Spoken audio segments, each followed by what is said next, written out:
Hello everyone, welcome to PW only IAS. स्वागत है आपका आज की रिडल डिस्कशन में। सुमित सर की अनअवेलेबिलिटी में मैं आपके साथ ही आज इंपॉर्टेंट आर्टिकल्स डिस्कस करने वाला हूं। तो पहले जानते हैं आज कौन कौन से इंपॉर्टेंट आर्टिकल्स हैं और क्यों वो रेलेवेंट है। तो देखिए, एक आर्टिकल बात करेगा आज क्वाड के बारे में कि डोनाल्ड ट्रंप के आने के बाद क्वाड की मीटिंग जो होनी है उस पर क्या प्रभाव पड़ सकता है, कि क्या जो क्वाड जिस तरह से खड़ा हुआ है, जो उसके कोर फीचर्स हैं वो क्या हैं, क्यों ये बना, क्या इसका इतिहास रहा, और क्या डोनाल्ड ट्रंप के आने के बाद चीज़ें बिल्कुल डिसरप्ट हो जाएंगी या क्वाड को और ज़्यादा नेटो की तरह जाने की ज़रूरत है, या किन चेंजेस की रिक्वायरमेंट है। जबकि दूसरा आर्टिकल बात करता है जो बहुत ही रेलेवेंट है, वो बात करता है एग्रीकल्चर सेक्टर के बारे में कि कैसे अब हमें नेचुरल फार्मिंग के ऊपर फोकस करना चाहिए।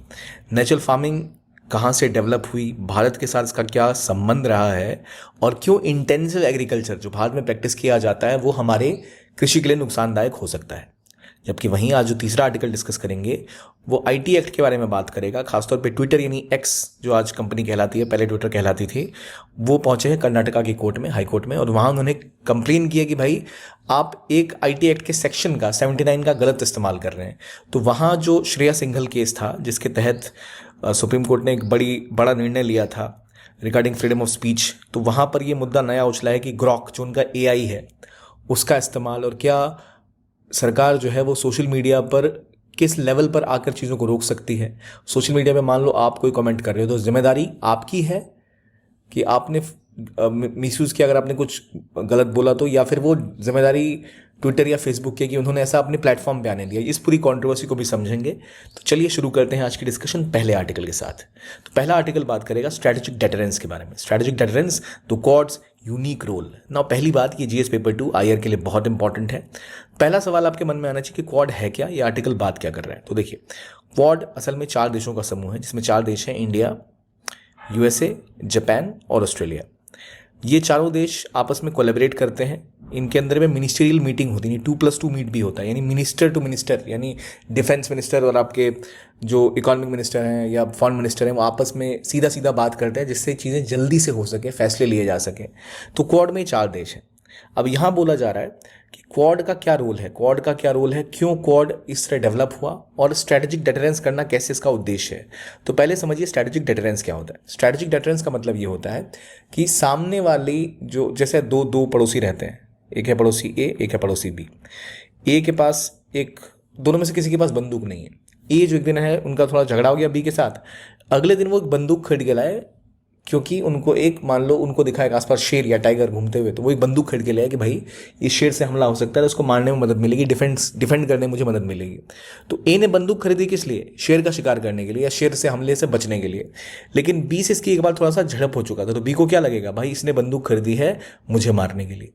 तो बी सोचेगा भाई देखो इसने बंदूक खरीद लिया, बी को डर लग रहा है कहीं ये बंदूक लेके कभी मुझसे लड़ने ना आ जाए, तो बी बदले में इनसे भी बड़ी बंदूक खरीदने की कोशिश करेगा, या वो राइफल खरीद लेंगे या कुछ और खरीद लेंगे। वो इसलिए खरीदेंगे ताकि फिर ए जो है वो अपनी बंदूक लेके मेरे घर के आसपास आने से पहले सोचे, क्योंकि अभी कभी बंदूक लेके यहाँ पर आ गया तो मारा जा सकता हूँ। तो यहाँ 2-3 कारण है। पहला, ए ने जो बंदूक खरीदी इसका उद्देश्य कुछ और था, लेकिन बी को लगा कि भाई इसके पास बंदूक है, अभी आके मुझ पर हमला कर सकता है। और बी को लगा कि वो भी अगर एक बंदूक ले आता है तो सामने वाला डिटर होगा, वो उनके ऊपर हमला करने से पहले सोचेगा क्योंकि इसके पास भी बंदूक है, ये भी मुझ पर हमला कर सकता है। तो इस केस को कहते हैं स्ट्रेटेजिक डेटरेंस क्रिएट करना। डेटरेंस क्रिएट करना मतलब सामने वाला आपके ऊपर हमला करने से पहले सोचे 2 बार कि भाई सामने वाली भी पार्टी मजबूत है, तो उसे कहते हैं डेटरेंस होना। तो क्वाड कैसे एक स्ट्रेटेजिक डेटरेंस बना रहा है और किसके खिलाफ बना रहा है? तो डेटरेंस खड़ा कर रहे हैं किसके खिलाफ? ये खड़ा कर रहे हैं चाइना के खिलाफ। और ये 4 कंट्रीज और इनका क्या रोल है, कैसे खड़ी हुई, इनकी पूरी कहानी है इस आर्टिकल में। तो चलिए डिस्कस करते हैं पहले इसके कोर एस्पेक्ट को।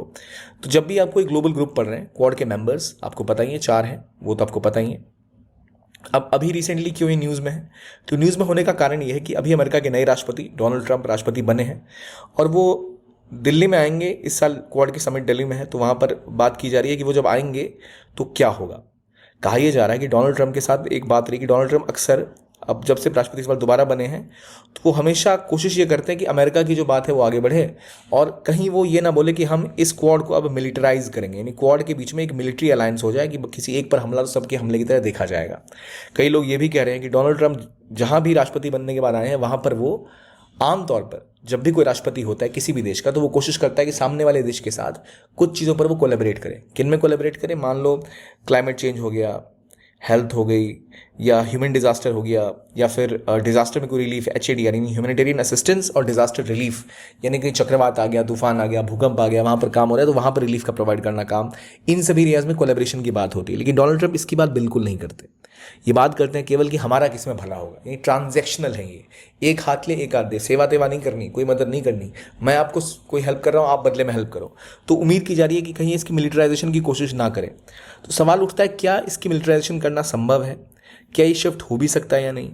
या फिर ये जो बातें हैं केवल क्वाड के बनने को ही बेसिकली डिस्टर्ब कर रही हैं? वो सारी बातें इस आर्टिकल में डिस्कस हुई हैं।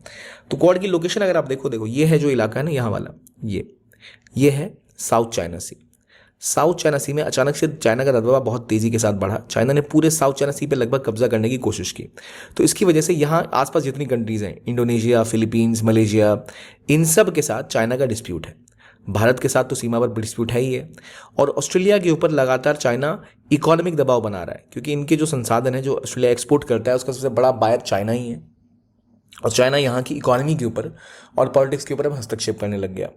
और अमेरिका और चाइना के बीच में विवाद तो है ही, चाइना उनको कमज़ोर करने की कोशिश कर रहा है। और चौथी कंट्री जापान। जापान को दिक्कत यह है कि चाइना के साथ इनका एक समुद्री विवाद है सेनकाकू आइलैंड के ऊपर। तो इनका विवाद सबके साथ है। तो क्वाड बना क्यों, पहले इसकी कहानी को समझते हैं। देखिए, असल में क्वाड के इन 4 देशों को क्यों लगा कि इन्हें साथ आना चाहिए, इसकी कहानी आती है। कुछ समय पहले एक बहुत बड़ा सुनामी यहाँ पर आया था। तो सुनामी आने के बाद इन 4 देशों की नेवीज ने आकर यहाँ पर कोलैबोरेट किया था। किस चीज़ के ऊपर? ह्यूमैनिटेरियन असिस्टेंस में। यानी यहाँ पर कोई विवाद है, मतलब जैसे सुनामी आई तो सबको मदद की ज़रूरत थी, तो वहाँ मानवीय सहायता प्रोवाइड करने का काम इन्होंने किया। डिज़ास्टर रिलीफ यानी सपोर्ट करना, इवैक्यूएशन में लोगों को सही से मूव कराना, इन सब का काम इन्होंने मिल के किया। तो देखा गया था इन चारों कंट्रीज़ के बीच, नेवीज़ के बीच में अच्छा कोलेब्रेशन हुआ था। और जापान के प्राइम मिनिस्टर थे शिंजो आबे, उन्होंने इसको खासतौर पे पुश किया था कि चारों नेवीज़ को साथ आना चाहिए। और बातें आगे भी बढ़ी कि हाँ हम साथ आएंगे। लेकिन हुआ क्या? हुआ ये कि ये बात जबकि है, वो पीरियड था 2004 का सुनामी, और उसके बाद ये 4 साथ आए थे। इसे सुनामी कोर ग्रुप बनाया, बोला गया था 4 देशों का सुनामी कोर ग्रुप है, ये लोग साथ में आगे बात करेंगे। और इसी को लेकर 2007 में सबसे पहले क्वाड की बात हुई थी, क्वाड्रिलेटरल सिक्योरिटी डायलॉग, यानी इंडिया, ऑस्ट्रेलिया, जापान और USA। लेकिन बात ये भी कि उस समय में ऑस्ट्रेलिया के ऊपर बहुत दबाव था चाइना का, क्योंकि चाइना कह रहा था कि भाई देखो ऑस्ट्रेलिया, हमने आपका तो कुछ बिगाड़ा नहीं, आप हमारे खिलाफ बनने वाले ग्रुप में कैसे जा सकते हो, विरोध करने लग गए। इवन भारत भी थोड़ा स्केप्टिकल था कि भाई क्यों पंगे लेना, थोड़ा बच के रहते हैं। तो ये इसको गर्मजोशी के साथ इसका स्वागत नहीं किया गया। लेकिन कुछ साल बीतते हैं, 2007 से कुछ सालों बाद ही आते हैं जी जिनपिंग जैसे ही चाइना के राष्ट्रपति बनते हैं, उसके बाद चाइना और अपने आप को स्ट्रांगली पुश करना दुनिया में स्टार्ट करता है। वो अपना एक बेल्ट एंड रोड इनिशिएटिव लेके आता है, जिसके अंदर दुनिया के कई देशों को वो अपने कर्जे के जाल में फंसा लेता है। उस जाल में फंसने के बाद देशों के ऊपर दबाव बढ़ता चला जाता है, वो अलग अलग हिस्सों पर अपना कब्जा जमाने की कोशिश करता है। चाइना ने यह भी कोशिश करी कि पूरे साउथ चाइना सी के ऊपर अपना कब्जा जमा ले। ऑलमोस्ट इस पूरे इलाके को अपना वो क्लेम कर रहा है, ये पूरा इलाका हमारा है। तो इस चक्कर में यहाँ आसपास की जितनी कंट्रीज़ हैं साउथ चाइना सी की, जो कि आसियान कंट्रीज़ हैं, इनके साथ इनका विवाद हो गया। तो चाइना का बढ़ता हुआ प्रभुत्व जापान को भी दिख रहा था कि भाई इनके आइलैंड पर यहाँ पर एक विवाद है, ये साउथ चाइना सी में बड़े हो रहे हैं। भारत के साथ बॉर्डर पर डिस्प्यूट बढ़ गए, चुमार के रीजन में, और बार बार डिस्प्यूट होते ही चले गए। और यहाँ तक कि ऑस्ट्रेलिया भी परेशान हो गया, उसको दिख रहा था कि अब बहुत ज़्यादा चाइना डोमिनेट करना चाहता है। तो एक मौका मिला इन 4 देशों को दोबारा साथ आने का। इंटरनल फैक्टर तो था ही, एक्सटर्नल फैक्टर मिल गया, चाइना का बढ़ता दबदबा। तो उसके बाद ये जो एक्सरसाइजेज हैं ये बड़ी होनी स्टार्ट हुई, और इन सभी देशों ने साथ आकर काम करना शुरू किया। और क्वाड को 2017 में दोबारा खड़ा किया गया। ये खड़ा इसलिए हुआ क्योंकि जैसे जी जिनपिंग जिस तरह मस्कुलर अपने तरीके से चाइना को आगे पुश करना चाह रहे हैं उसको रोकने के लिए, तो जी जिनपिंग के आने के बाद से लगातार यहाँ टेंशन्स बढ़ी हैं, और इसी की वजह से चारों देश साथ है। ये हो गई इसकी बेसिक कहानी। अगर हम इवोल्यूशन की बात करें तो सबसे बड़ा रोल भारत का यहाँ पर इसलिए होता है कि भारत के सीधे बॉर्डर डिस्प्यूट्स हैं चाइना के साथ। आज हम बात करें गलवान का इशू है, बहुत सारी चीज़ें। लेकिन अगर पहले आप देखो तो 2013-14 के आसपास चुमार का रीजन जो है लद्दाख में, यहाँ बहुत बड़ा डिस्प्यूट इनके साथ हुआ था, पहला। दूसरा, इंडिया की सॉवरेनिटी को खतरा है, क्योंकि चाइना पाकिस्तान इकोनॉमिक कॉरिडोर चूँकि BRI का पार्ट है, यहाँ काशगढ़ से लेके इन्होंने ग्वादर तक रोडवेज, रेलवेज, यहाँ पूरी इंडस्ट्रियल बेल्ट बनाई है। अब ये देखिए गुजरती कहाँ से है, ये POK से गुजरती है, यानी भारत की सॉवरेनिटी का हनन है। बिना भारत को पूछे भारत के इलाके से ये चीज़ें गुजार रहे हैं जो अभी पाकिस्तान के कब्जे में। तो भारत के सॉवरेनिटी का कंसर्न हो गया। ऑस्ट्रेलिया के ऊपर ट्रेड का दबाव था, जापान के ऊपर सेनकाकू आइलैंड का दबाव था, और इवन चाइना हमारा NSG में विरोध करता है, कि भाई भारत की एंट्री ना हो, भारत का यूएन सिक्योरिटी काउंसिल में परमानेंट मेंबरशिप का विरोध करता है, भारत किसी आतंकवादी को लिस्ट करना चाहता है तो चाइना उसका विरोध करता है और पाकिस्तान को बचाने का काम करता है, लगातार पाकिस्तान को वेपन्स बेचता है।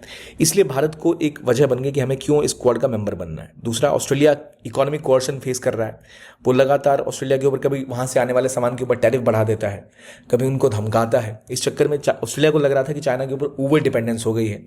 ठीक इसी तरह जापान का भी डिस्प्यूट है इनके साथ, और अमेरिका तो लगातार ट्रेड वॉर कर ही रहा है। तो इन चारों देशों की वजह थी जिसलिए साथ आए, और इसी कारणवश ये सब साथ आते हुए इन्होंने कहा कि भाई हमें साथ आना पड़ेगा। और चाइना का जो BRI है, इसमें लगभग $1 ट्रिलियन, $1 ट्रिलियन से ज़्यादा पैसा ये इन्वेस्ट कर चुके हैं दुनिया में। रोडवेज बनाना, ब्रिजेस बनाना, कनेक्टिविटी कॉरिडोर बनाना, पोर्ट्स बनाना, इसमें माहिर खिलाड़ी हो चुके हैं ये। तो अब अमेरिका को भी डर लग रहा है कि भाई हमें ही ना रिप्लेस कर देंगे। तो इस चक्कर में चारों कंट्रीज 2017 में साथ हैं और क्वाड बन के अब एक तरह से तैयार हुआ। और फिर ये पहले सेक्रेटेरिएट लेवल पे बात होती थी, फिर मिनिस्ट्रियल लेवल मीटिंग 2019 में स्टार्ट हुई, और 2021 में पहली बार लीडर समिट हुई, यानी नेता साथ साथ बैठे, बड़े बड़े हेड ऑफ द स्टेट। और इन्होंने बोला कि इनफॉर्मल ग्रुप की तरह काम करता था जो कि सिक्योरिटी वाले इलाके, मतलब मैरीटाइम सिक्योरिटी यानी समुद्री जो सिक्योरिटी है उसकी बात करता है, प्लस ह्यूमैनिटेरियन असिस्टेंस और डिजास्टर रिलीफ, सुनामी आ गई, चक्रवात आ गया, इन सब में, हेल्थ में, क्लाइमेट चेंज में, इन सब पे कोलैबोरेट करता है। तो क्वाड का स्ट्रक्चर ऐसा है जहाँ जो थ्रेट है, मान लो यहाँ पर आतंकवाद हो रहा है या समुद्री लुटेरे आ गए, तो उससे बचाने के साथ साथ क्लाइमेट चेंज वगैरह पर भी काम कर रहे हैं। ये अलग कैसे है नेटो से? नेटो असल में एक ग्रुप है जिसका नाम है नॉर्थ अटलांटिक ट्रीटी ऑर्गेनाइजेशन। ये वर्ल्ड वॉर 2 के बाद अमेरिका ने खड़ी की थी USSR को कंट्रोल करने के लिए। वर्ल्ड वॉर 2 के बाद दुनिया 2 धड़ों में बंट गई थी, USA और USSR। तो USSR का प्रभुत्व यूरोप में ना बढ़े, इसलिए USA ने यहाँ पर यूरोप की कंट्रीज के साथ मिलकर नेटो किया था। नेटो के अंतर्गत एक आर्टिकल है, आर्टिकल 4-5 के हिसाब से, कि अगर आर्टिकल 5 स्पेसिफिकली, कि अगर आपके ऊपर हमला होगा तो नेटो के सभी मेंबर्स के ऊपर वो हमले की तरह देखा जाएगा, यानी वो एक सिक्योरिटी अलायंस है। क्वाड हालांकि जब खड़ा हुआ है तो क्वाड में ऐसा कोई प्रावधान नहीं है कि वहाँ पर कोई ऐसा क्लॉज है कि अगर अमेरिका पे हमला हो तो भारत उसको अपने ऊपर हमला मानेगा, या जापान पे हमला हो तो भारत उनके लिए लड़ने जाएगा। जो नेटो है वो ऐसा अलायंस है जहाँ पर साइन किया हुआ है, बाइंडिंग है कि आपके ऊपर आपकी आर्मी भी लड़ने पहुंचेगी अगर किसी एक मेंबर के ऊपर हमला हुआ। क्वाड की कोशिश जरूर है कि सिक्योरिटी के लेवल पे कोलैबोरेट करने की, लेकिन इन्होंने कहीं भी ऐसा कोई स्ट्रक्चर अडेप्ट नहीं किया है। इन्होंने कोशिश जरूर की है कि वो स्ट्रैटेजिक डेटरेंस बनाए कि चाइना आगे ना बढ़े, लेकिन इन्होंने कोई आपस में अलायंस नहीं किया। इन्होंने ये किया है कि अब 4 देश साथ साथ हैं जिनकी बड़ी बड़ी नेवीज हैं, बातचीत हो रही है इनकी, तो चाइना देख रहा है कि भाई हो सकता है कि अगर हम कुछ करें तो कहीं ये लोग साथ ना आ जाए। लेकिन ये इन लोगों ने अभी नेटो की तरह ऐसा कुछ स्ट्रक्चर बनाने की कोशिश नहीं की है। तो अगर अब हम, जैसे पहले मैंने बोला डोनाल्ड ट्रंप के आने के बाद बात की जा रही कि क्या वो क्वाड को वेपनाइज करेंगे या मिलिटराइज करेंगे, यानी क्वाड के अंदर ये नियम बनाएंगे कि अब बाकी देशों को भी हमारे अमेरिका के साथ मिलकर वैसी कुछ सिक्योरिटी अलायंस करनी चाहिए कि अगर एक पे हमला तो सब पे हमला, था कि हम सब एक दूसरे की ज़मीन का इस्तेमाल कर सके चाइना के विरोध में। अगर ऐसा कुछ भी होता है तो उसका बहुत गलत इंपैक्ट होगा। पहला, अभी जो क्वाड बना है इसका काम है इकोनॉमिक रिलेशंस के ऊपर काम करना, क्लाइमेट चेंज हो गया, ह्यूमैनिटेरियन असिस्टेंस हो गया, डिजास्टर रिलीफ हो गया। लेकिन अगर हम इसको वेपनाइज करते हैं तो केवल चाइना ही नहीं, यहाँ बाकी के कई ऐसे देश हैं जिनको बहुत दिक्कत हो सकती है। जैसे अगर ऐसा कुछ होता है तो इंडो पैसिफिक में जो और देश हैं, यानी जैसे आसियान के 10 देश हैं, उनको लग सकता है कि भाई ये यहाँ पर जंग हो सकती है, खतरा हो सकता है, तो वो दिक्कत में आ सकते हैं। और अगर हम ऐसा कोई मिलिट्री अलायंस करेंगे तो हो सकता है चाइना जो अभी थोड़ा सा शांत भी बैठा है वो सोचे भाई अब तो खुल के मैदान में आना ही पड़ेगा, जंग तो होने ही वाली है। तो इससे चाइना एक काउंटर एस्केलेटरी मेजर शुरू कर सकता है, यानी वो अपने लिए और डिफेंस परचेजेस और यहाँ पर बड़े बड़े अपनी मस्कुलरिटी दिखाना स्टार्ट कर देगा। क्योंकि अभी यहाँ जंग तो नहीं हुई किसी के बीच में इस रीजन में, इंडो पैसिफिक में। सवाल है इंडो पैसिफिक है क्या, आपको ये तो पता होना चाहिए बिल्कुल। ये इलाका यहाँ से लेकर यहाँ तक का ये पूरा का पूरा इंडो पैसिफिक कहलाता है। तो इस इलाके में चाइना और ज़्यादा डोमिनेट करने की कोशिश कर सकता है, इसलिए इसको वेपनाइज करना या मिलिटराइज करना अभी एक अच्छा स्टेप नहीं है, और इसलिए भारत भी इसका समर्थन नहीं कर रहा और आसियान जैसे देश भी शायद इसका विरोध करें। और इसीलिए अगर हम क्वाड को मिलिटराइज करते हैं तो इसके बहुत बड़े परिणाम हो सकते हैं जो आसियान के देश जैसे इंडोनेशिया, मलेशिया ऐसे विरोध कर सकते हैं। चाइना काउंटर मेजर ले सकता है, इंडिया और ऑस्ट्रेलिया थोड़े सख्ते में आ सकते हैं कि भाई क्या ऐसा करना चाहिए। तो इस चक्कर में यहाँ पर अभी ऐसे होने की संभावना कम है, ये आर्थर का भी कहना है। और वो कहते हैं ज़रूरत है किस चीज़ की, स्ट्रेटेजिक फ्लेक्सिबिलिटी की, यानी आप मिलिटराइज ना करो बल्कि आप स्ट्रेटेजिक फ्लेक्सिबिलिटी रखो। कल को अगर कोई ऐसा चैलेंज चाइना खड़ा करता है तो हाँ, तब हम साथ आ सकते हैं। तो हमें ऐसा नहीं करना कि हम बोले कि भाई हम एंटी चाइना ग्रुप हैं, तब तो जो चाइना के साथ ट्रेड करना चाहते हैं वो हमारे साथ आएंगे ही नहीं। इस ग्रुप को ऐसे बनाना चाहिए कि जिसका काम है कोलैबोरेशन, कोऑपरेशन। अगर कोई सिक्योरिटी चैलेंज है तो उसको इनडायरेक्टली काउंटर करना, सीधा नहीं, ये उद्देश्य होना चाहिए। तो क्वाड जिस तरह से बना है जहाँ से और ज़्यादा लोग इस रीजन की आ सकें और कंट्रीज साथ आ सकें। अगर हम केवल सिक्योरिटी पे फोकस करेंगे, ओनली सिक्योरिटी सेंट्रिक फ्रेमवर्क लेके आ जाएंगे, तो आसियान के देश हो या बाकी देश हो जो चाइना के साथ डायरेक्टली कॉन्फ्लिक्ट में नहीं आना चाहते, क्योंकि चाइना के साथ उनका बहुत व्यापार है, वो दूरियां बना लेंगे। इसलिए अभी इसको एशियन नेटो कहना गलत है। जो चाइना कहता है कि भाई एशिया का नेटो बनने की कोशिश है, बिल्कुल नहीं है। नेटो में तो मैंने बोला ना वो क्लॉज है कि आपको लड़ना ही पड़ेगा, यहाँ ऐसा कुछ नहीं है। तो एशियन नेटो पहली बात नहीं है। और ये अलग अलग सेक्टर्स में काम कर रहे हैं, एनर्जी में, क्लाइमेट चेंज में, इकॉनमी में, सप्लाई चेन में।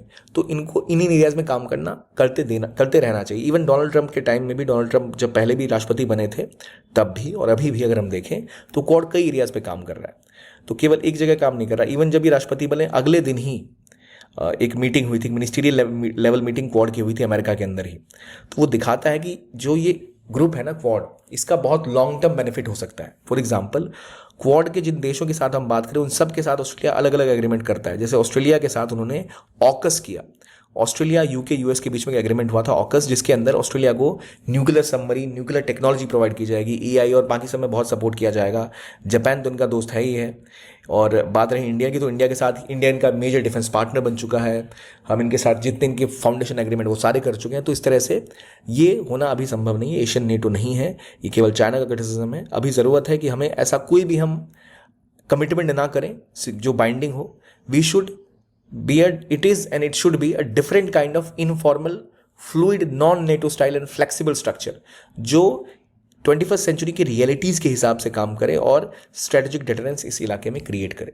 ये उद्देश्य है क्वाड का और ऐसा ही इसको होना चाहिए। सो इन कंक्लूजन, क्वाड की स्ट्रेंथ कहाँ लाई करती है? फ्लेक्सिबिलिटी में, स्ट्रेटेजिक फ्रेमवर्क में, ताकि हम रीजनल चैलेंजेस को काउंटर कर सकें, ना कि कोई बाइंडिंग सिक्योरिटी कमिटमेंट करके भाई हम कोई एग्रीमेंट साइन नहीं करेंगे। यहाँ पर रीजनली कोई तूफान आया, कोई चक्रवात आया, कोई विवाद आया, कोई दबदबा करना चाहता है तो उसको रोक सके। तो ये कोशिश क्वाड की होनी चाहिए ताकि वो अपना स्ट्रेटेजिक इक्विलिब्रियम बना सकें, यहाँ पर एक बैलेंस बना के रख सकें। तो क्वाड डोनाल्ड ट्रंप के आने के बाद भी संभावना है कि ये और स्ट्रांग होगा, लेकिन मिलिट्री की दिशा में न जाके बाकी दिशाओं में, इकोनॉमिक, सप्लाई चेन, बाकी इलाके में।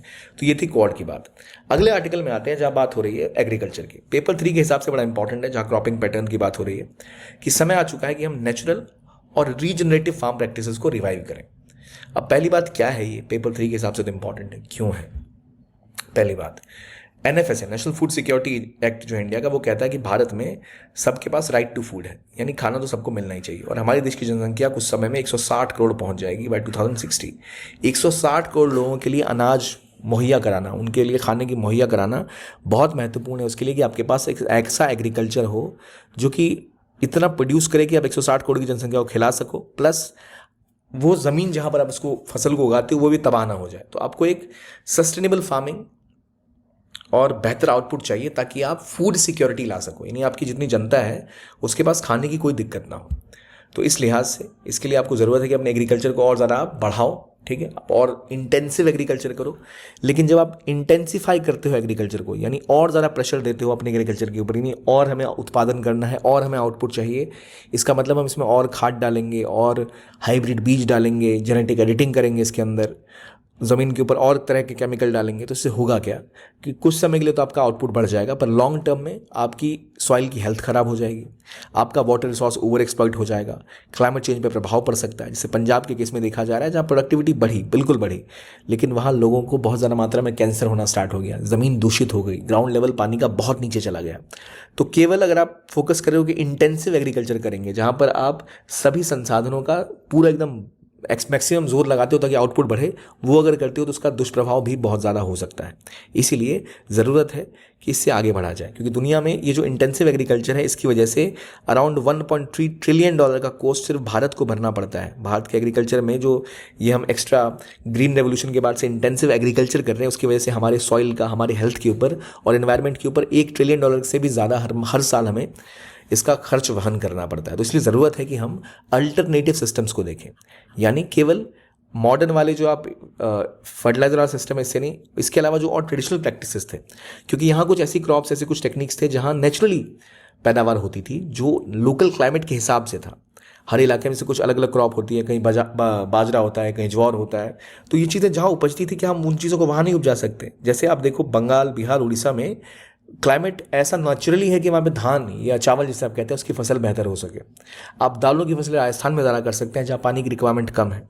तो हमें ज़रूरत है कि हम इस तरह की फूड और इकोलॉजिकल सिक्योरिटी की जब हम बात करते हैं तो केवल फार्म प्रोडक्टिविटी ही नहीं, हमें अपने नेचुरल रिसोर्सेज को ध्यान में रखते हुए, सॉइल हेल्थ को ध्यान में रखते हुए, बायोडाइवर्सिटी को ध्यान में रखते हुए जो प्री मॉडर्न प्रैक्टिसेस हैं उनको भी अडेप्ट करना चाहिए, अपने विजन को बड़ा करना चाहिए। हमें केवल इंटेंसिव एग्रीकल्चर नहीं बल्कि इसके आगे बढ़कर हमें एक नेचुरल, ऑर्गेनिक और रीजनरेटिव फार्मिंग के ऊपर भी फोकस करना चाहिए, जहाँ पे ना सिर्फ फसलें पैदा हो बल्कि हमारी ज़मीनें, हमारी मिट्टी, हमारी सॉइल, इसकी हेल्थ मेंटेन रहे और हम एक diversified, future proof agriculture landscape बना सकें। अब इसका मतलब क्या होता है, यानी diversified, strengthened and future proof, यानी आगे उसको कोई नुकसान नहीं होगा, हमारा एग्रीकल्चर बहुत ज़्यादा डाइवर्सिफाई होगा और उसमें अच्छी खासी फसलें उगेंगी। तो कहा जाता है कि ये चीज़ें करनी चाहिए। अब इसके लिए जो कीवर्ड है बहुत सुनते होंगे आप, नेचुरल फार्मिंग। कहा जाता है कि भारत में नेचुरल फार्मिंग का उदय नहीं हुआ है, लेकिन ये गलत है। इनका कहना है असल में सर एल्बर्ट हॉवर्ड ने 1905 और 1931 में ही जो इंस्टीट्यूट ऑफ प्लांट इंडस्ट्री है इंदौर की, वहाँ पर उन्होंने बोला था कि नेचुरल फार्मिंग पे हमें फोकस करना चाहिए। नेचुरल फार्मिंग क्या होती है, जहाँ बिना आर्टिफिशियल केमिकल्स का इस्तेमाल किए जिस इलाके में रहते हैं वहाँ की प्रकृति में जो संसाधन उपलब्ध हैं उसका सर्वश्रेष्ठ इस्तेमाल करते हुए फसलों को बोते हैं, फसलों की पैदावार करते हैं। तो सर हावर्ड ने बोला था कि नेचुरल फार्मिंग का सिस्टम जो है उसमें हमें नेचर के हिसाब से चलना चाहिए कि अभी बरसात का मौसम है या अभी मौसम बदल रहा है तो क्या क्रॉप हो सकती हैं, ताकि हम फूड को हॉलिस्टिकली ग्रो कर सकें, बैलेंस बना सकें क्रॉप और सॉइल हेल्थ के बीच में, जिससे कि फार्मर का तो भला होगा ही होगा, उसकी ज़मीन में उर्वरकता बनी रहेगी, फसल बेहतर आएगी, प्लस जो कंज्यूमर है, जो उनके खरीदार हैं, उनकी सेहत भी अच्छी होगी, उन्हें बीमारियां नहीं होंगी, उनको नुकसान नहीं होगा, उनमें अननेसेसरी के कीड़े नहीं होंगे चीज़ों के अंदर, सब्जियों के अंदर। तो सर हॉवर्ड ने जो बोला था ये था बेसिक प्रिंसिपल नेचुरल फार्मिंग का। कहाँ किया था इन्होंने बात? इंदौर में। लेकिन उस समय इसको प्रचलित नहीं किया गया और आज भी आप देखें तो भारत में 1 मिलियन हेक्टेयर से भी कम लोग नेचुरल फार्मिंग कर रहे हैं। ठीक है, 1 मिलियन हेक्टेयर से कम, लगभग 2.2 मिलियन फार्मर्स हैं जो छोटे छोटे फार्मर हैं वो नेचुरल फार्मिंग कर रहे हैं, बट ओवरऑल बहुत कम है, क्योंकि 1960 में हमने ग्रीन रेवोल्यूशन पे फोकस किया और हम इंटेंसिव एग्रीकल्चर की तरफ चल गए, जहां पर हम जितना हो सके आर्टिफिशियल चीज़ों को इस्तेमाल करके प्रोडक्टिविटी बढ़ाना चाहते हैं। लेकिन दुनिया में ये इंदौर से फेमस नहीं हुआ। दुनिया में लेडी ईव बेल्फोर और जेरोमी रोडेल जो थे उन्होंने इसको पुश किया ऑर्गेनिक फार्मिंग को यूके में, और फिर जापान में प्रचलित हुआ तो फिर ये न्यूज़ में आया कि ऐसा भी कुछ हम नेचुरली फूड क्रॉप ग्रो कर सकते हैं। लेकिन इंडिया में ऑलरेडी इसको लेकर एक कॉन्सेप्ट है जीरो बजट नेचुरल फार्मिंग, जो सुभाष पालेकर जी ने प्रचलित की है कि आप कोशिश ये करिए कि ऐसी एग्रीकल्चर करिए जहाँ पर आप नेचुरल चीज़ों का इस्तेमाल करें, इसमें कोई एक्सटर्नल आप चीज़ें इनपुट ना करें। तो एक जो शब्द बहुत फेमस है वो ऑर्गेनिक फार्मिंग। ऑर्गेनिक फार्मिंग क्या होती है? जहाँ पर आप बिल्कुल भी कोई भी सिंथेटिक चीज़ का इस्तेमाल नहीं करते, और ये 20वीं सेंचुरी से स्टार्ट हुई थी, जहाँ पर आप GM crops, seeds, growth hormones या एंटीबायोटिक का इस्तेमाल नहीं करते हो, बिल्कुल प्राकृतिक तरीके से फसलें बोते हो।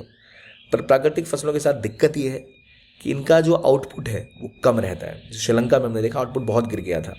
तो ऑर्गेनिक फूड ग्रो करते टाइम आपको कुछ चीज़ों का ध्यान रखना होता है। जैसे एक international federation of organic agriculture movement है, IFOAM, इससे आपको सर्टिफिकेट मिलेगा कि आपकी फसल ऑर्गेनिक है कि नहीं। ऑर्गेनिक मतलब कि आपने कहीं फर्टिलाइजर तो इस्तेमाल नहीं कर दिया।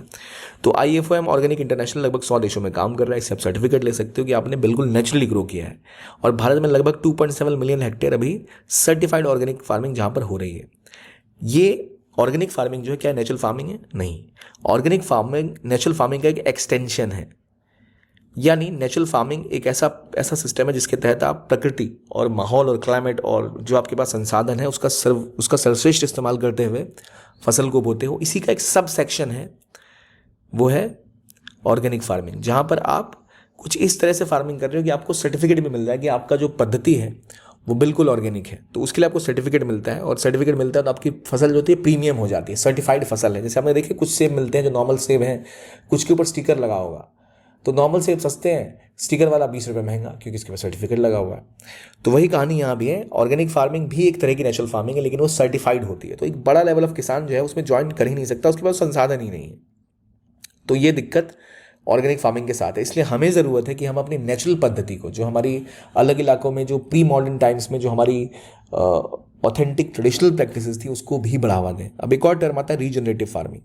ये भी USA में 1980 में पॉपुलर हुआ, लेकिन ये भी सर हार्वर्ड ने इंडिया में बहुत पहले इसकी बात कर ली थी, 1905 के आसपास ही। अब रीजनरेटिव फार्मिंग क्या होती है? नाम से ही क्लियर है, ये ऐसी कृषि है जहाँ पर आप फूड प्रोडक्शन करते टाइम जो इनपुट है, सीड है या फर्टिलाइज़र है, इसका धीरे धीरे इस्तेमाल करते हो। इसका आप इतना इस्तेमाल करते हो, मैन्योर का इस्तेमाल कर लिया, यानी प्राकृतिक खाद का, जिससे कि आपकी सॉइल की हेल्थ ख़राब नहीं होती और वो जो उससे चीज़ उत्पादित हो रही है उससे इंसान की भी हेल्थ ख़राब नहीं होती। आज के टाइम में क्या यूरिया आप डाल रहे हो खाद के रूप में अपने फसलों में, तो उसका दुष्प्रभाव ये आपकी ज़मीन दूषित हो रही है। जो लोग उसको खा रहे हैं, अगर यूरिया वगैरह आप उसमें हार्मोन डालते हो ग्रोथ के लिए, तो आपको बहुत बुरी तरह नुकसान पहुँचाता है। तो उससे बेहतर है कि आप रीजनरेटिव एग्रीकल्चर करो, जहाँ पर आप ज़मीन की जो सेहत है उसका ध्यान रखिए और उचित मात्रा में, थोड़ी थोड़ी मात्रा में आप जो उसमें चीज़ें ऐड करते हैं वो करिए, जिससे रिसोर्स कंजर्व हो और आप एक ऐसा सिस्टम करें जिससे आपकी ज़मीन की सेहत, मिट्टी की सेहत, पानी की सेहत बची रहे। तो ये सब भारत में शुरू हुआ, जहाँ पर लोकल सस्टेनेबल फार्मिंग की बात की गई थी और इन्हें कहते हैं नेचुरल फार्मिंग सिस्टम, यानी प्राकृतिक रूप से जैसे आप खेती कर सकते हो उसे कहते हैं नेचुरल फार्मिंग सिस्टम। अब इसी में आपको रीजनरेटेड नेचुरल फार्मिंग, एक ही चीज़ की दो नाम हो गए कि भाई आप किस तरह से उसको फॉलो कर रहे हो। तो ये सिस्टम हमें ज़रूरत है कि हम दुनिया भर में अब अडॉप्ट हो रहे हैं, तो समय आ चुका है भारत भी इसको अडॉप्ट करे। और इनको अडॉप्ट करने की वजह क्या है? देखिए, नेचुरल फार्मिंग हो गई, आप रीजनरेटिव फार्मिंग की फोकस कर लो, तो ये क्लाइमेट रिजिलियंट होते हैं। क्लाइमेट रिजिलियंट मतलब क्योंकि ये आसपास की प्रकृति के हिसाब से चले होते हैं, तो इनकी फसलें ख़राब नहीं होती, डूबेंगी नहीं। अगर बाढ़ आई, थोड़ा सा पानी भी लग गया, बाढ़ में तो खैर डूब ही जाएगा। थोड़ा सा अगर बारिश ज़्यादा हो गई तो ऐसी फसल नहीं है जो एक्जॉटिक है कि स्ट्रॉबेरी जाके आप लेट्स से पश्चिम बंगाल में बो रहे हो तो नुकसान होने की संख्या ज़्यादा है। वहाँ की क्रॉप नहीं नेचुरल। आप वहाँ पटसन ग्रो करते हो अगर बंगाल में, तो वो पानी में खड़ी रह सकती है और उससे आप अच्छा रेशे निकाल सकते हो, उसका साग भी बनता है, उसके बहुत से यूज़ केस हैं। तो आप क्लाइमेट रेजिलिएंट क्रॉप ग्रो करते हो, जिससे कि किसानों को नुकसान होने की संभावना कम रहती है कि भाई कोई बाढ़ ना आ जाए तो मेरी फसलों का क्या होगा। वो जो आपकी क्रॉप है वो उस सिस्टम के हिसाब से ही लगी हुई है जो यहाँ लोकली ग्रो की जाती है, तो उससे आपकी इनकम भी बढ़ेगी और देश की फूड सिक्योरिटी भी बेहतर होगी, आउटपुट भी बढ़िया रहेगा और बिना सॉइल को नुकसान किए सब किया जा सकता है। ऑर्गेनिक फार्मिंग जिसमें जो थोड़ा सा अलग है, वो इसलिए अलग है क्योंकि यहाँ पर आपको सर्टिफिकेशन मिलता है और एक प्रीमियम मिलता है। लेकिन ये प्रीमियम तभी पे किया जाएगा जब कंज्यूमर अवेयर हो कि हाँ भाई ये ऑर्गेनिक है, ऑर्गेनिक का मतलब ये होता है, तो चलो इसके लिए ज़्यादा पैसे दे सकते हैं। नेचुरल फार्मिंग का कोर एस्पेक्ट ही नहीं कि आप प्रीमियम लो, उनका कहना है कि आप कम संसाधन का इस्तेमाल करते हुए बेहतर आउटपुट ले पाओगे। ऑर्गेनिक में कभी कभी क्या होता है, आप इतने महंगे ऑर्गेनिक फर्टिलाइजर का इस्तेमाल करते हो जो अगर आप बाहर से मंगाते हो जो बहुत महंगे होते हैं, तो यहाँ उसकी बात नहीं है।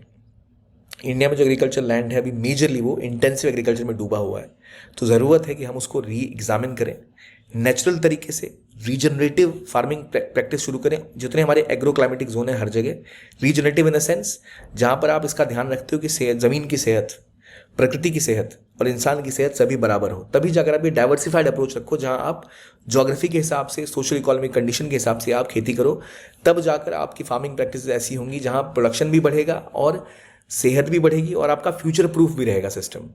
तो जो अभी हाल में national mission on natural farming launch किया गया था, वहाँ पर एम है कि नेचुरल फार्मिंग लगभग 10 मिलियन छोटे किसान जो हैं इसको अडॉप्ट करेंगे 2026 तक। एक बार ये हो गया तो इससे और कई लोगों, किसानों की ज़िंदगी में बहुत बड़ा प्रभाव पड़ सकता है और लाखों लोगों के, करोड़ों लोगों को जो राइट टू फूड है वो भी हम सिक्योर कर पाएंगे। तो इंडिया को एक क्लियर स्ट्रेटजी के साथ नेचुरल, ऑर्गेनिक और रीजनरेटिव फार्मिंग पे ध्यान देना चाहिए ताकि इनकी फूड और न्यूट्रिशनल सिक्योरिटी बरकरार रह सके। ठीक है, ये हो गई फार्मिंग की बात है। तीसरे आर्टिकल के पास जो है IT एक्ट और कंटेंट ब्लॉकिंग के बारे में, ये पेपर 2 के हिसाब से गवर्नमेंट पॉलिसीज और फ्रीडम ऑफ स्पीच का मामला यहाँ पर आता है। हुआ क्या, देखिए ये एक्स है, इसको पहले ट्विटर कहते थे। ट्विटर पे एक इन्होंने अपना AI चैटबॉट लॉन्च किया जिसका नाम है ग्रॉक। अब ग्रॉक भाई साहब क्या कहते हैं, अब इनसे कोई भी सवाल पूछो जवाब देंगे। अब ग्रॉक क्या है, कुछ शब्दों के जवाब में गालियाँ देने लग गए, नेताओं के बारे में कुछ कुछ कहने लग गए, तो गवर्नमेंट ने कहा कि भाई ये तो गलत है। और ट्विटर में ऑलरेडी जो अकाउंट है कई सारे, उनको विदहोल्ड करने के लिए भाई ये अकाउंट का कंटेंट नहीं जाएगा, ये जो है देश की अखंडता के खिलाफ है या वैमनस्य फैला सकता है लोगों के बीच में, इसको ध्यान में रखते हुए इसका आप आगे नहीं इसको लेके जाओ। तो इलॉन मस्क की कंपनी है एक्स, तो इन्होंने कहा है कि भाई गवर्नमेंट जो है बार बार हमें ऐसे भेजती है समन कि भाई इस यूज़र को बैन करो, उस यूज़र को बैन करो, और अक्सर अभी ग्रॉक के बारे में भी कहा जा रहा है। तो गवर्नमेंट यूज़ करती है एक सेक्शन का नाम है 79(3) सबसेक्शन B, जो IT एक्ट 2000 का है और इसके अंदर आप कंटेंट हटा सकते हो सोशल मीडिया से। तो कंपनी का कहना है कि मिसयूज़ कर रहे हैं और ये जो 79(3) ये लगा रहे हैं ना, 79(3)B, ये असल में उल्लंघन है एक दूसरे एक्ट का। एक एक्ट है 69A।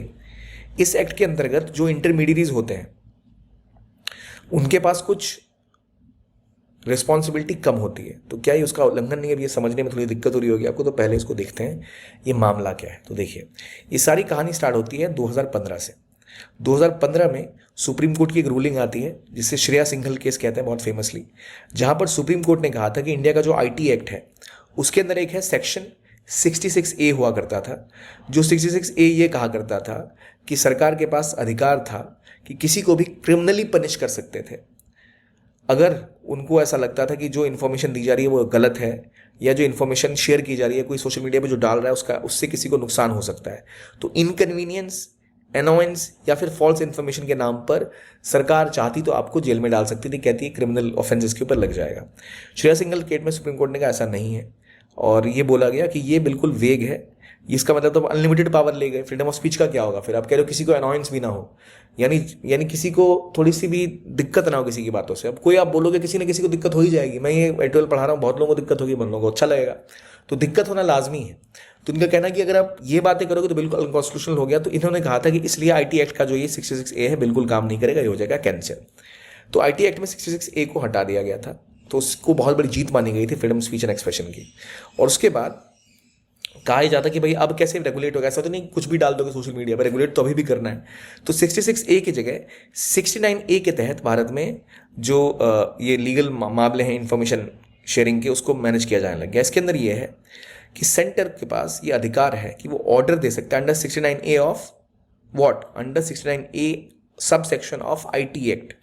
आईटी एक्ट के अंदर जो पहले 66A था वो तो कोर्ट ने कर दिया कैंसिल, अब बचा 69A। इसके अंदर ये है कि सेंटर ऑर्डर दे सकता है ब्लॉक करने के लिए किसी भी कंटेंट को, अगर वो कंटेंट ऐसा इंफॉर्मेशन प्रोवाइड करता है जो कि नुकसान पहुंचा सकता है, देश हित में ना हो या सॉवरेनिटी खिलाफ हो, तो ये ऑर्डर दे सकते हैं ब्लॉक करने की। लेकिन सुप्रीम कोर्ट ने बोला 69A के अंदर जो पावर है आप ब्लॉक करोगे, इसके अंदर एक स्पेशल प्रोविजन है, वो ये है कि आपको बताना पड़ेगा कि क्यों ये रिक्वायर्ड है, क्या नेसेसिटी है। आपको दिखाना पड़ेगा कि नेसेसिटी क्या है, क्यों आप इस चीज़ को या इस बात को ब्लॉक कर रहे हो। तो नेसेसिटी दिखाने के लिए आपको जो इंडिया के फंडामेंटल राइट है फ्रीडम ऑफ स्पीच 19 के अंदर जो मिलती है, उस आर्टिकल 19 के अंदर एक 19 सब सेक्शन 2 है, जिसके अंदर भारत में freedom of speech and expression के ऊपर थोड़ा सा लगाम लगाने के लिए कुछ रिस्ट्रिक्शन लगाए गए हैं। ये रिस्ट्रिक्शन लगाए गए हैं कि भारत की अखंडता, संप्रभुत्ता के खिलाफ है, सिक्योरिटी के खिलाफ है, किसी देश के साथ संबंध खराब कर सकते हैं, कंटेम्प्ट ऑफ कोर्ट कर रहे हो आप, ये डिफेमेशन कर रहे हो, या आप जंग का ऐलान कर रहे हो, ऐसी चीज़ें कर रहे हो, तो उसको वहाँ पर आपको freedom of speech and expression नहीं मिलता है। तो कोर्ट का ये मानना है कि जो प्रावधान आर्टिकल 19 के अंदर है, आप कुछ ही केसेस में एक व्यक्ति को बोलने से रोक सकते हो, तो केवल वही नियम जिसके तहत आर्टिकल 19 में किसी को बोलने से रोका जा सकता है इसमें अप्लाई होगा। यानी अगर सरकार चाहती है कि वो कोई कंटेंट को ब्लॉक करे अंडर 69A, तो उनको पहले बताना पड़ेगा कि भाई क्यों ब्लॉक कर रहे हो, क्या ये जो आप ब्लॉक करने की बातें कर रहे हो ये बातें उतनी ही खतरनाक है कि वो व्यक्ति रोड पर खड़ा होकर बोले तो भी उसको आप जेल में डाल सकते हो, अगर हाँ तब तो ब्लॉक करो। यानी नेसेसिटी क्या है, नेसेसिटी ऐसी होनी चाहिए कि जो फंडामेंटल राइट्स हैं उसके खिलाफ जा रहा है, उससे ज़्यादा की बात कर रहे हैं, तभी जाकर आप कंटेंट को ब्लॉक कर सकते हो। अब विवाद क्या है? अब विवाद यह है कि श्रेया सिंघल ने एक और चीज़ बोली थी, वो था सेक्शन 79। इसके अंदर ये बोला गया था कि जो लोग इंटरमीडियरीज हैं, जैसे फेसबुक हो गया, ट्विटर हो गया, इंस्टाग्राम हो गया, ऐसे जो प्लेटफॉर्म है इनको आप दोषी नहीं बोल सकते। कोई व्यक्ति अगर इस प्लेटफॉर्म पर आकर कोई बातें बोल रहा है जो कि हिंसा कर सकती है, जो दिक्कत क्रिएट कर सकती है, उसके लिए वो इंटरमीडियरी जिसके ऊपर जिस प्लेटफॉर्म पर आगे आपने बोला वो दोषी नहीं हो सकता। वो दोषी तभी होगा जब उसको इन्फॉर्म कर दिया गया कि भाई ऐसा कुछ हो रहा है, लेकिन उसके बावजूद उस प्लेटफॉर्म ने उस व्यक्ति पे ब्लॉक नहीं लगाई और उसके बाद चीज़ें और ख़राब होती चली गई। तो थर्ड पार्टी पे अंडर सेक्शन 79 ये बात है कि उसको सेफ हार्बर मेजर दिया गया कि आप एग्जेम्प्ट हो, कोई लाइबिलिटी आपके ऊपर नहीं है। 79 के अंदर क्या है, एग्जेम्प्ट हो, लाइबिलिटी नहीं है। किसके ऊपर लाइबिलिटी नहीं है? थर्ड पार्टी के ऊपर। लेकिन इसके अंदर भी एक सब सेक्शन है 79(3)(b) जो ये कहता है कि अगर आपको बोला गया कि कंटेंट हटाओ, आपने नहीं हटाया, उसके बाद आप लायबल हो सकते हो। पर कोर्ट ने यह भी बोला कि जब कोई किसी को भेज रहा है कि भाई क्यों ये कंटेंट हटाओ, फेसबुक को बोला, इंस्टाग्राम को भेजा, लेकिन वो तभी हो सकता है जब कोई कोर्ट ऑर्डर इशू करे कि देखिए ये जो कंटेंट है ये फंडामेंटल राइट्स के अगेंस्ट जा रहा है या फिर ये देश हित में नहीं है। एक तो पहले वो बोले, या फिर सरकार एक नोटिफिकेशन दायर करके ये बोले कि भाई ये जो बातें कही जा रही हैं ये अंडर आर्टिकल 19 जो फंडामेंटल राइट्स हैं उसके अंदर जो सब सेक्शन 2 था, जिसके अंदर आपके ऊपर प्रतिबंध लगाया जा सकता है कुछ बातें बोलने के ऊपर, अगर ये बातें उन बातों में से एक है तभी हम इसे रोक सकते हैं। तो इन चक्करों में बोला गया या तो भाई बताओ कि कोर्ट ने ऑर्डर दिया हो तभी आप फेसबुक को बोल सकते हो हटाने के लिए, या फिर जो बातें बोली गई हैं वो आर्टिकल 19 सबसेक्शन 2 के अंतर्गत आती हैं, यानी वो नहीं बोली जा सकती, या उसके खिलाफ रिस्ट्रिक्शन आप लगा सकते हो। अगर इसके बाहर की बात है तो आप फिर कंटेंट नहीं हटा सकते, तो नॉर्मल तरीका ये था। लेकिन हुआ क्या, ministry of electronics and information technology ने बोला कि भाई सभी मंत्रालय जो हैं ये किसी भी इन्फॉर्मेशन को चाहे तो ब्लॉक कर सकते हैं अंडर सेक्शन 79(3)(b। तो इन्होंने एक ऐप लॉन्च किया, एक पोर्टल लॉन्च किया सहयोग। उसके अंदर ये जो भी अथॉरिटी को लग रहा है कि भाई ये इस व्यक्ति के बारे में बुरा बोल रहे हैं तो इसको ब्लॉक कर दो, इसको हटा दो, तो फिर सोशल मीडिया की ऐप को हटाना पड़ेगा। अब देखो कहानी क्या, कहानी ये ट्विटर या एक्स का कहना है कि भाई ये जो मंत्रालय ने ये बातें बोली हैं अंडर सेक्शन 79, जिसके अंदर हमें सेफगार्ड दिया गया था कि फेसबुक वगैरह को दिक्कत नहीं है, उसके अंदर एक प्रोविजन दिया गया कि भाई आप इस तरह से 79(3)(b के तहत आप पहले सिस्टमेटिक तरीके से मेंशन करोगे। लेकिन अब क्या, सरकार ने सीधा एक ऐप, एक पोर्टल बना दिया और डायरेक्टली हमें बोल रहे कि आप इसमें से कंटेंट हटाओ।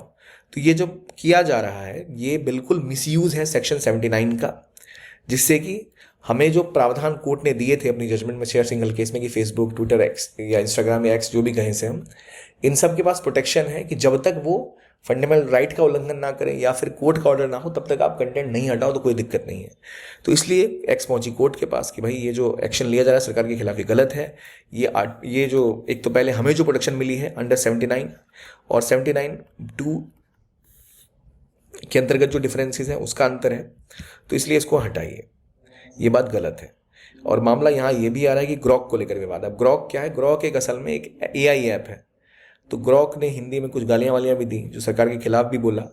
तो एक्स ने अभी इसको कोई नोटिस इसके बारे में नहीं मिला है, लेकिन उन्होंने बोला है कि कंपनी से बात करेंगे इसके विषय में। मुद्दा यह है कि AI की जिम्मेदारी कौन लेगा, क्या AI जो बोल रही है वो जिम्मेदारी एक्स की होगी, जैसे फेसबुक का मेटा है या ट्विटर का ग्रॉक है, तो इसकी जिम्मेदारी कौन लेगा? जो AI ने बोला इसके लिए कौन जिम्मेदार है? हमें पता है कि जब फेसबुक पे आप पोस्ट करते हो तो आप जिम्मेदार हो, फेसबुक जिम्मेदार नहीं है। फेसबुक जिम्मेदार तभी होगा जब सरकार उसको एक नोटिस भेजेगी और उसने वो कंटेंट नहीं हटाया, तब फेसबुक जिम्मेदार होगा। तब तक वो जिम्मेदार नहीं है जब तक सरकार से, कोर्ट से उसको नोटिस नहीं किया गया। लेकिन ग्रॉक या मेटा, ये जो उनके AI चैटबॉट है, इनकी जिम्मेदारी कौन लेगा? तो ये चीज़ें थोड़ी सी अभी कहानी फंस रही है। थर्ड पार्टी कौन होगा इसको देखने में थोड़ी दिक्कत है। एक बार इसको जरा रिवाइज करते हैं। IT एक्ट के तहत 66A चला गया। अब बारी आई किसकी? 69 की। ठीक है, मैं फिर एक बार पीछे लेके जा रहा हूँ। 69, 79 दोनों को समझना जरूरी है। 66A हट गया, नंबर आया किसका? 69A का, जिसके तहत ये लोग मैनेज करते हैं कि कंटेंट हटाना है, रिमूव करना है, इन सब बातों में। ठीक है, इसके अंदर एक आर्टिकल 79 है, सेक्शन 79, जिसके तहत ट्विटर, फेसबुक वगैरह को एक तरह से सेफ हार्बर कहा गया कि थर्ड पार्टी को तो आपकी जिम्मेदारी नहीं है। आपकी जिम्मेदारी तब बनेगी जब 79 का पॉइंट था एक्ट के अंतर्गत, जो आप एडिशनली, ये रहा हमारा 79 को क्रॉस करने के लिए कोर्ट ने बोला था कि भाई ये तभी होगा जब आप 79(2)(3)(b के हिसाब से कोर्ट जाओ, या फिर आपको कोर्ट से कोई बोले, या फिर आपको जो बातें बोली गई हैं वो फंडामेंटल राइट्स के विरुद्ध जाती हो, तभी जाकर ब्लॉक कर सकते हो। तो ये याद रखना, IT एक्ट 69, इसको याद रखना। यही इंपॉर्टेंट है कि जो इंपॉर्टेंट एक्ट है यहाँ पर क्या डिफरेंसेस हैं, 69A क्या है, 79(3)(b क्या है, 79 और सहयोग क्या है, ये सारी चीज़ें आपको याद रखनी चाहिए। तो ये थी आज की डिस्कशन। आई होप आपको अच्छे लगे हो। देखने के लिए धन्यवाद। Keep on watching PW Only IAS and have a very very nice day.